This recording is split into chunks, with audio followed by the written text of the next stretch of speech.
చీపురుపల్లి నియోజకవర్గం గర్భాం గ్రామంలో ఘనంగా వికసిత్ భారత్జీ రామ్జీ ప్రారంభోత్సవం జరిగింది. గ్రామీణ ఉపాధి, జీవనోపాధి కల్పనే ధ్యేయంగా కేంద్ర, రాష్ట్ర ప్రభుత్వాల సంయుక్త ముందడుగు పడిందని ఎమ్మెల్యే కిమ్మిడి కళా వెంకట్రావు పేర్కొన్నారు.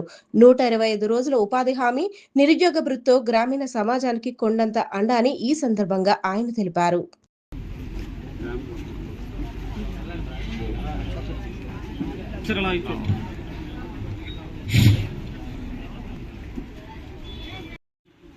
నాలుగైదు శాఖలో ధాన్యం వేసేవారు.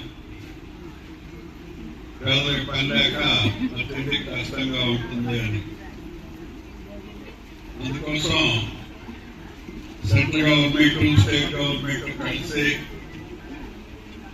ఈ ఉపాధి హామీ పథకం అంటే పని లేనప్పుడు మనిషి పనికి వెళ్తే భోజనం అవుతుంది అని చెప్పి ఆ పథకాన్ని ప్రత్యేకంగా దీన్ని ప్రవేశపెట్టారు.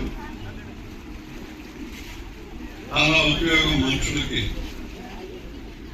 ప్రత్యేకంగా పేదలకి, గ్రామీణ ప్రాంతాల్లో ఉండే వాళ్ళకి చాలా ఉపయోగమైన పథకం కాబట్టి దీన్ని కొన్ని మార్పులు చేర్పులు చేస్తూ ఈ ఉపాధి హామీ పథకాన్ని జీ రామ్జీ అని పేరు పెట్టి వికసిత్ భారత్ అంటే మన వికాసం 40 ఏళ్ళు వచ్చేటప్పటికి 3 ట్రిలియన్లు అందరికీ పని ఉండాలి, అందరికీ పని ఉంటే అందరూ బాగుపడతారు.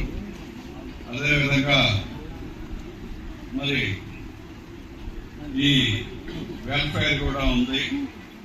పెన్షన్ అనండి, చిన్నపిల్లలకి స్కూల్కి పంపిస్తారు, చదవనండి, మధ్యాహ్నం భోజనం అనండి, ఇలా పుట్టిన ప్రతి మనిషికి కూడా అనేక విధాలుగా చదువు కోసం, వీటి కోసం అవకాశం కల్పించి మానవాళిని అందరికీ సమాన అవకాశాలు రావాలని ప్రభుత్వ ఉద్దేశంతో మరి ఈ రోజున మోడీ గారు, చంద్రబాబు నాయుడు గారు మన కూటమి ప్రభుత్వంలో